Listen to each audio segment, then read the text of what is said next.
You arch your neck, raise your head high above the water, trying to look bigger than you actually are. The other males do the same, and suddenly everyone's bobbing around like those drinking bird toys. Real majestic stuff here. Oh, look. One of the younger males makes his move toward the female. You slam your shell against his side.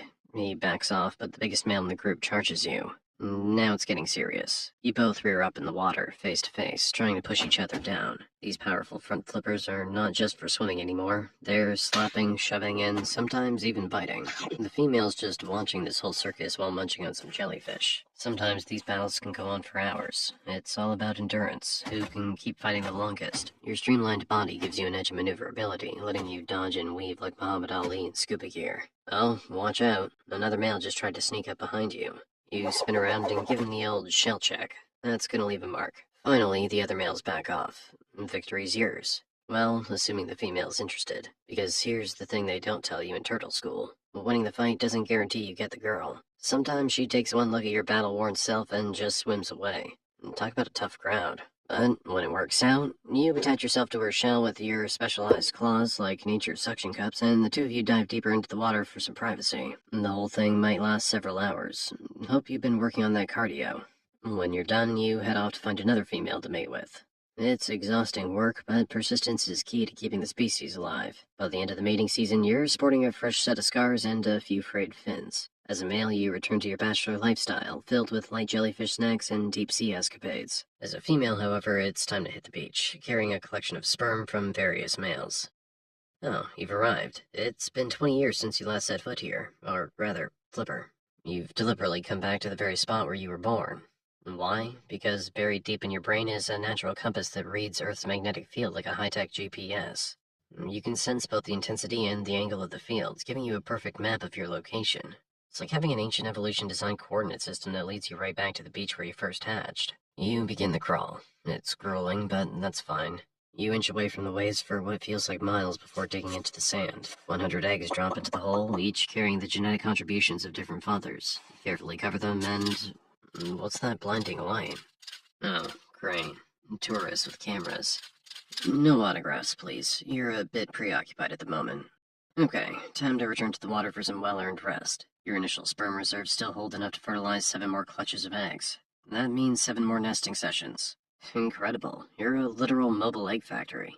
Between nesting sessions, spaced out over 8 to 12 days, you hang out in the coastal waters.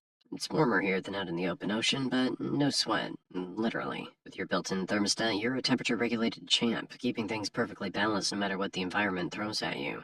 After the chaos of mating season, you head back to the open ocean, your true home and hunting ground. The water stretches endlessly before you, the currents swerving as your highways as you search for your favorite snack. But you're not just indulging your appetite. You're playing a vital role in the ecosystem. By keeping jellyfish populations in check, you help maintain the ocean's delicate balance. You're not just a traveler of the seas. You're its quiet, uncelebrated hero. By now, you've lived longer than most sea turtles. Decades of migration, mating, and survival against all odds. Oh, look there. The jellies seem more clustered than usual. Almost too perfectly grouped. Something feels different.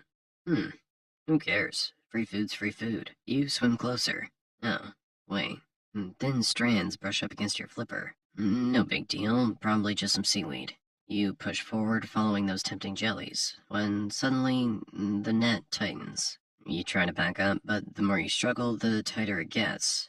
Your powerful flippers, the ones that have carried you across entire oceans, are now tangled in this invisible web. Each movement only makes things worse. Your lungs start burning. Unlike those casual dives where you can hold your breath for 85 minutes, panic's making you burn through oxygen faster. The surface is right there, maybe 30 feet up, but it might as well be a mile. The net won't let you reach it. The burning in your lungs gets worse. Your vision starts to blur. Is this really how it ends? Not from old age, not from predators, but from these invisible lines in the water? The ocean grows darker and quieter. You struggle to take your last breaths until everything fades away. Hours later, the fishing crew finds your lifeless body tangled in their net along with their targeted catch. They curse the useless extra weight, toss you back into the ocean, and move on with their day. Just another day at sea for them. Oh, look, many of your kin meet the same fate here. I really wonder who will keep the jellyfish population in check once humanity's reckless actions drive your kind closer to extinction. And to think, you could cruise the ocean for another 40 years. Instead, humanity's carelessness has made old age a concept your kind rarely gets to entertain. of sand. You're a leatherback sea turtle hatchling, and the first challenge of your life is digging out. You claw your way up, using your tiny flippers like spatulas to scoop and push through the gritty, suffocating prison, emerging into the chaos of a moonlit beach. Your siblings surface around you, but there's no time for family introductions. You've got bigger problems right now, like the fact that every beach bird just got a notification that dinner's ready. Instinct takes over. Your entire survival strategy consists of one simple task: follow the brightest horizon, which worked perfectly fine for millions of years until humans turned every coast into Times Square. This dazzling display tricks a few of your siblings into running in the opposite direction. Rest in peace, guys. The rest of you head in the right direction, toward those moonlit waves, crawling with all your might. Then suddenly, your siblings are being snatched one by one. Let's hope it's not your turn yet. You keep crawling, completely ignoring the carnage happening behind you, your full focus on those waves shimmering under the moonlight. After a few grueling minutes, you finally find yourself in front of those waves that once seemed like an impossible dream. With one final push, you throw yourself into the cold water. What a feeling. One of accomplishment and safety. Or maybe you should reconsider the word safety. You've just entered the world's largest buffet, and plot twist, you're on the menu. What's that? A fish? Oh, it's a barracuda, and it's looking right at you. You dive instinctively, your soft, flexible shell letting you maneuver like a pro. Wait, it's changed its mind and gone back to snatch up your siblings who just entered the water. Oh, look over there. Other fish are joining the party. Things are starting to get worse. You dive deeper into the depths to escape the chaos near the surface. You're barely a few hours old, and you've already survived what most hatchlings don't. Nice work. Now begins the lost years. You're drifting in the open ocean, chilling in patches of floating seaweed called sargassum. It's like your personal snack bar and hideout. You're munching on jellyfish and plankton, growing stronger every day. Occasionally, you return closer to the surface to breathe or bask in floating seaweed. You see, as a sea turtle, you're an air-breathing reptile with lungs, so surfacing's non-negotiable. Luckily, your respiratory system's a marvel of efficiency. You can exhale and inhale in mere seconds, replenishing oxygen stores for your next dive. Foraging and swimming keeps you submerged for up to 40 minutes, but if you're resting, you can stay down for hours. And when the timer runs out, you'll need to return to the surface again to refill your air supply. The moment your head breaks the surface, you hear it. A high-pitched screech. You look up, and there it is. A frigate bird. Its wings cutting through the sky like a fighter jet. Your heart skips a beat. Okay, turtles don't do that, but you get the idea. The bird swoops, its beak barely missing your shell as you plunge beneath the waves. That was close. I forgot to mention that you can plunge over 3,000 feet into the abyss, far beyond the reach of most predators. Not bad for a creature that started out smaller than a ping-pong ball. Oh, I guess deep diving doesn't solve all your problems. You veer left then right, zigzagging like an underwater Formula One car. The shark gives chase, but you've got stamina for days. You spot a jagged coral reef ahead and dart into its maze-like structure. The narrow passages and sharp turns are a nightmare for the shark to navigate. It tries to follow you, but quickly gives up and swims off, probably to bother some other unfortunate creature. You wait until the coast is clear, then cautiously slip out, grateful for the natural fortress that saved your life. Okay, time to hunt for some food. Turns out those transparent pulsing things aren't just ocean disco lights. They're the tastiest snack you'll ever try, and lucky for you, they're practically everywhere. Your jaws are built to handle their stinging tentacles, but there's a downside. Floating plastic bags look an awful lot like jellyfish, and eating one could be your last mistake. Do you remember that time when you saw a fellow juvenile go for what seemed like lunch only to choke? Since then, you've been inspecting everything before eating it, knowing that any misjudgment could be the end of your life.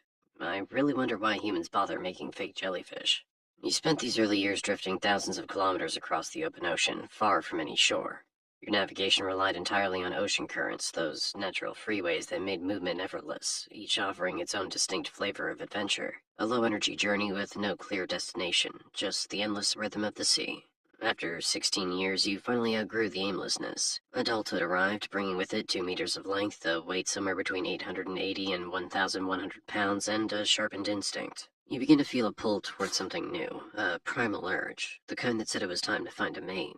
So you set off again, this time with clear destination in mind. You aimed for the shallows, a place avoided for years, but now essential. These waters held the only thing you sought, mature females. When you arrived, you staked your claim, settling in and waiting for the appearance of a partner. Hours turned into days with no sign of what you hoped for. Oh, look over there. Seems like you're not the only one looking for a partner here. The competition's starting to pile up. More and more males showing up, but not a single trace of a female yet. Better start training now, because when the female finally shows up, the competition's guaranteed to be brutal. Weeks pass, and there she is. A massive female leatherback, probably pushing 1,200 pounds, getting